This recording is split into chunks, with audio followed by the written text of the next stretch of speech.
Ao vivo conosco, o ministro Tarcísio Gomes de Freitas, ministro da Infraestrutura. Bom dia, ministro. Obrigada por falar conosco aqui na Rádio Bandeirantes. Bom dia, Thaís. Bom dia a todos os ouvintes da Rádio Bandeirantes. Pelo monitoramento que o governo federal, o seu ministério fazem nesse momento da greve, qual que é a adesão, ministro? A adesão é baixa, como a gente havia previsto e percebido nas conversas com as várias lideranças, com os caminhoneiros. Na verdade, tivemos algumas manifestações muito pontuais. No momento, a gente segue sem nenhum ponto de trancamento em rodovias federais.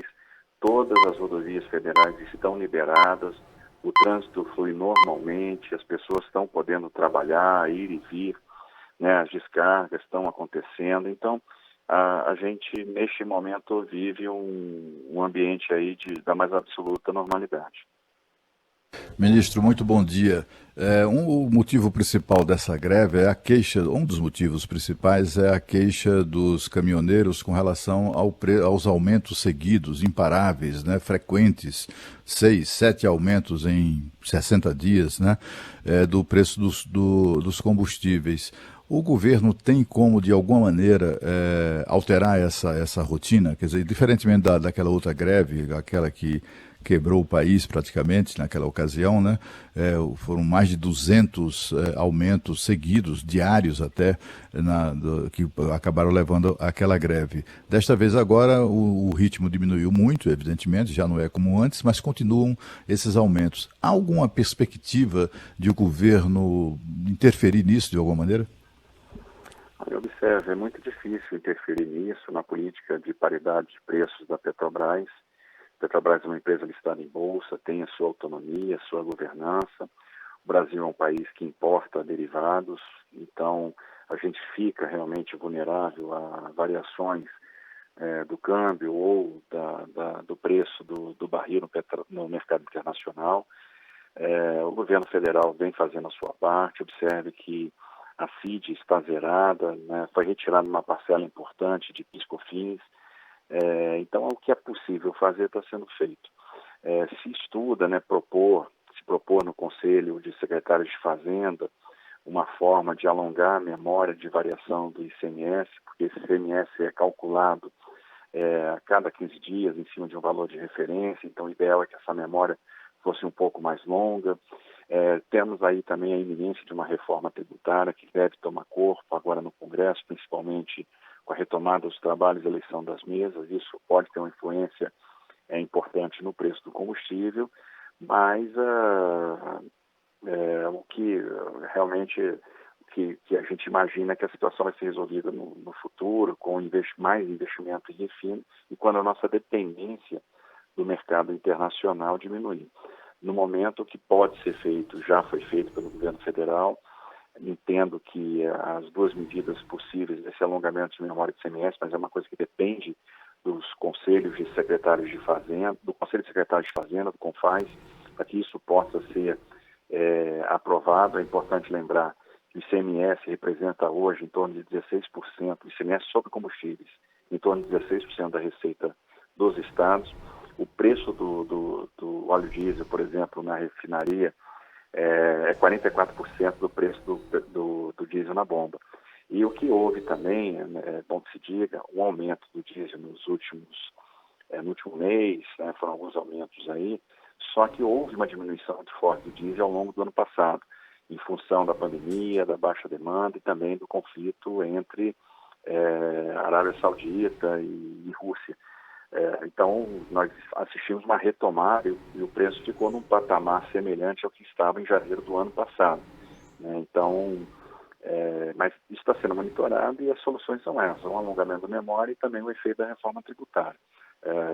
De forma mais estrutural, a gente vai ter que aumentar a capacidade de refino no Brasil.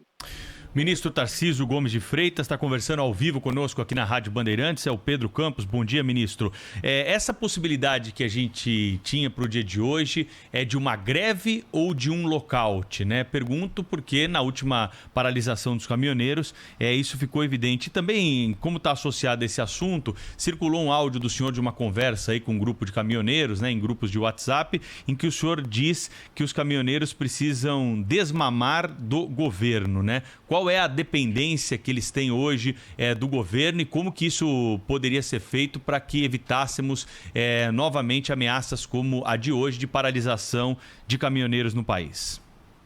Bom, primeiro é importante, Pedro, observar que esse movimento foi chamado por entidades que buscam protagonismo, mas que acabam não tendo uma representatividade junto à categoria. A categoria de caminhoneiros é uma categoria extremamente consciente e madura.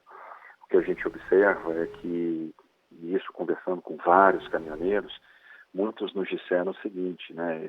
Eles estão vivendo uma situação muito difícil, a gente compreende isso, tem sensibilidade para isso, e muitos disseram que mesmo com essa situação difícil não fariam paralisação, não iam aderir a qualquer tipo de greve, porque entendem a situação pela qual o país está vivendo. Eles sabem que existe uma dependência de crescimento econômico e crescimento do transporte, então o transporte vai acontecer à medida que a economia reagir, isso é que gera os melhores fretes. Eles sabem que o Brasil está no enfrentamento de uma pandemia, que a sociedade precisa, para enfrentar a pandemia com mais tranquilidade, de um fluxo de abastecimento. Isso foi uma coisa muito importante no enfrentamento dos momentos mais agudos da crise, né, a manutenção da logística. E todos disseram, olha, não é momento para fazer essa paralisação. Algumas entidades, portanto, que não têm representação, insistiram no chamamento dessa greve, procuraram, às vezes, até por meio da mídia, passar informações equivocadas a respeito da adesão, para passar uma impressão ou tentar mobilizar a categoria via imprensa. E está se confirmando, a gente sempre procurou trazer a tranquilidade, porque a gente vinha conversando realmente com aquelas lideranças que são mais representativas, que esse movimento não ia ter grande adesão, né? Então, não tem adesão também das principais associações, das federações, dos sindicatos e das empresas de transporte. Todo mundo entendendo que nesse momento não é momento para parar, é momento para trabalhar. E a questão do áudio, né? A gente tem o hábito, eu particularmente tenho o hábito de ter a porta muito aberta, ser muito franco, muito transparente. Quando um caminhoneiro me procura ou manda uma mensagem, eu estou em mais de 40 grupos de WhatsApp, converso com todos eles, e tenho o hábito, às vezes, de pegar o telefone, ligar para o caminhoneiro e prestar meu esclarecimento. Então, o que eu fiz ali foi uma prestação de contas, dizer o que está ao alcance do governo e o que não está ao alcance do governo. E quando a gente fala de desmamar, lembrar o caminhoneiro, ou trazer consciência que ele tem o poder de ter melhores fretes. O que ele não pode perder é a sua capacidade de negociar, porque o frete é um negócio entre privados. Eu tenho um embarcador ou uma transportadora que vai fazer um contrato de transporte com o caminhoneiro. Se ele não acha o preço justo, ele não deve aceitar o contrato de transporte. E isso mitigaria o problema do diesel, porque se o diesel sobe, o frete tem que subir também. E ele tem que repassar isso por preço, porque o custo dele subiu. O problema é que hoje há um excesso de oferta e quando um caminhoneiro se recusa a pegar um frete baixo e o do lado pega, a percepção no mercado é que o valor justo é aquele frete.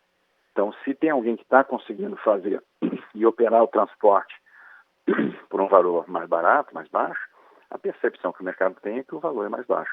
O que a gente disse no Desmamar é o seguinte, não dá para achar que a questão do frete é um problema de governo. Não é. É um problema de mercado. É um problema de relação entre privados. E eles têm que começar a ter essa consciência para, primeiro, aprender realmente a calcular quanto é que é o seu custo e quanto é que é o valor da sua remuneração. E se isso for feito de uma maneira coordenada, e obviamente o excesso de oferta é um complicador para isso, naturalmente as empresas, os contratantes vão pagar um valor mais justo. Quando a empresa paga um valor mais baixo, ela está percebendo que aquele valor é possível. E isso se dá muito em função do excesso de oferta, da imensa disponibilidade hoje de caminhões. E é por isso que a gente fala, é importante que a economia volte a crescer para que a gente possa restabelecer um equilíbrio de mercado. Quem está conosco ao vivo aqui na Rádio Bandeirantes é o ministro da Infraestrutura, Tarcísio Gomes de Freitas. Ministro, eu queria aproveitar a sua presença aqui conosco para lhe perguntar sobre a Ferrogrão. ferrovia que deve ter mais de 1.000 quilômetros de extensão, ligando Sinop, no Mato Grosso, ao porto de Miritituba, no Pará, que pode ser licitada ainda esse ano, mas que tem também enfrentado críticas de produtores do Mato Grosso. Em que pé que está isso, ministro? Vai sair mesmo a Ferrogrão?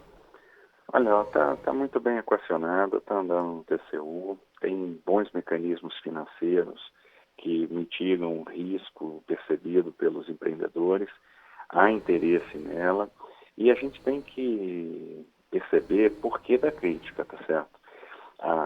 Na verdade, tem uma guerra comercial envolvida em torno da Ferrogrão. Ferrogrão, sendo viabilizada, ela tem o poder de atrair muita carga, né, principalmente proveniente do norte do Mato Grosso, e ela cria uma competição entre concessionárias. Então, é natural esperar, a gente já esperava, um ataque incisivo da Ferrogrão, que parte, no final das contas, de grupos que não têm interesse nessa competição, porque realmente a competição ela é muito importante, uma competição muito forte, ela tem forte capacidade de atração de carga, e isso já tem uma redução muito importante dos fretes, uma redução substancial do custo. E para quem é concorrente, né, obviamente isso não está no plano de negócio, então eles apostam em inviabilizar a Ferrogrão. Então a narrativa vai prejudicar o agronegócio. Eu não sei como é que uma ferrovia pode prejudicar o agronegócio. Vai prejudicar o meio ambiente. Observe que a Ferrogrão é a alternativa à BR-163. Se a Ferrogrão não existir, a 163 vai precisar de seguidos aumentos de capacidade e de duplicação. Ela se comporta como uma barreira verde à expansão da BR-163 e uma rodovia sempre é mais suscetível à pressão fundiária, por causa do entorno, né, que sempre acaba sendo mais explorado. A Ferrogrão seria um grande corredor verde, tem a capacidade de substituir, de tirar da atmosfera 1 milhão de toneladas de CO2 ano, anda praticamente colada à faixa de domínio da BR, pega uma área de reserva florestal de 466 hectares em 862 mil, ou seja, 0,05% da área do Jamanchim, com as compensações todas previstas. Hoje nós temos participando da estruturação da Ferrogrão o Climate Bond Initiative, que está trazendo o que existe estado da arte em termos de sustentabilidade para o desenvolvimento do projeto. Uma licença ambiental possível, porque segundo o próprio órgão licenciador, o IBAMA, o balanço ambiental é positivo. Então, o que está imerso nessa discussão hoje é a guerra comercial. E a escolha que nós temos que fazer é se nós queremos ficar na mão de monopolista ou se nós queremos ter competição. E isso está bem claro, bem evidente. Ministro, eu gostaria de voltar rapidamente à questão do custo. Tem uma coisa que é inegociável para os caminhoneiros, eles não têm como negociar, que é o custo do combustível, né?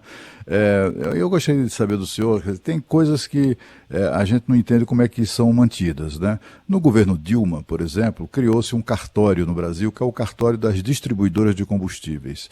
As refinarias, os produtores de etanol, enfim, quem produz combustível é obrigado pela Agência Nacional do Petróleo de entregar a sua produção às distribuidoras ou pelo menos entregar nota fiscal. Na maioria dos casos, a gente sabe, eles apenas trocam de nota fiscal e metem ali 16% no preço. Quer dizer, o combustível custa ao caminhoneiro e ao consumidor de maneira geral 16% a mais em razão da intermediação absolutamente desnecessária dos distribuidores, que atuam mais do que como intermediários, atuam até como atravessadores do mercado, né? Eu queria saber o seguinte: o governo não considera assim soluções como essa de redução do combustível, tirando esse custo absolutamente dispensável, que é o custo dos atravessadores, que também são conhecidos como distribuidores?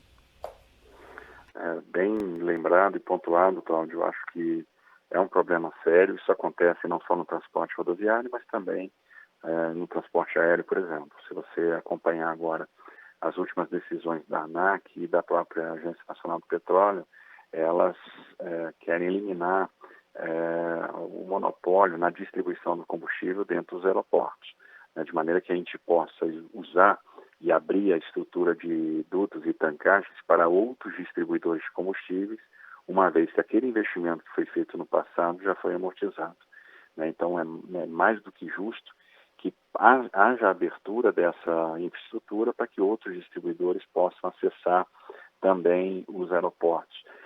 Não é por acaso que o governo, desde há algum tempo, vem anunciando e tentando, por exemplo, uma distribuição direta, uma venda direta de etanol em postos, né, sempre com o objetivo de eliminar esses custos.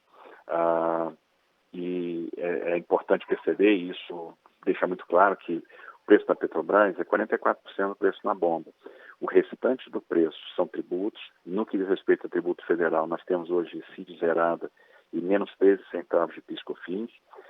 Temos um problema de ICMS que tem um valor de referência reajustado ou reavaliado a cada 15 dias. Esse valor varia de estado para estado e as alíquotas são altas, variam de 12% a 25%.